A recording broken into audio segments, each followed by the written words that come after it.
একজন ফুটবলার, দুটি আলাদা দেশ, দুটি বিশ্বকাপ ফাইনাল আর দুইবার মাথার ওপর ঝুলছিল মৃত্যুর হুমকি। নাম তার লুইস ফিলিপে মন্তি। শক্তিশালী শরীরের জন্য ডাকনাম পড়ে যায় ডবল আঞ্চো, মানে দ্বিগুণ চওড়া। আর্জেন্টিনার মাঝমাঠের আতঙ্ক ছিলেন তিনি। ১৯৩০ সালে প্রথম বিশ্বকাপ ফাইনালে আর্জেন্টিনা মুখোমুখি হয় উরুগুয়ের। ম্যাচের আগেই মন্তির কাছে টেলিগ্রামে আসে এক ভয়ঙ্কর চিঠি। আর্জেন্টিনা জিতলে তাকে ও তার পরিবারকে মেরে ফেলা হবে। হাফ টাইমে দল যখন ২-১ গোলে এগিয়ে, তখন আবারও আসে সেই একই হুমকি। শেষে উরুগুয়ে জেতে ৪-২ গোলে।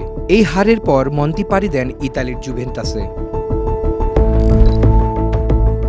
ইতালিয়ান বংশসূত্রে তিনি জায়গা পান ইতালির জাতীয় দলেও। ৪ বছর পর ১৯৩৪ সালে ইতালি ওঠে ফাইনালে। কিন্তু এবার হুমকি আসে স্বয়ং মুসোলিনির পক্ষ থেকে। এবার শর্ত উল্টো, হারলেই বিপদ। তবে এবার ভাগ্য পক্ষে থাকলো। ইতালি জেতে ২-১ গোলে, আর মন্তি হয়ে যান বিশ্ব চ্যাম্পিয়ন। ২০৩০ সাল জিতলে বিপদ, ২০৩৪ সালে হারলে বিপদ। দুই ফাইনালেই তিনি খেলেছেন আতঙ্ক মাথায় নিয়ে। ফুটবল ইতিহাসে এমন গল্প আর নেই যে একজনই দুই দেশ, দুই ফাইনাল আর দুইবারই মৃত্যুর ছায়া নিয়ে ফুটবল খেলেছিলেন।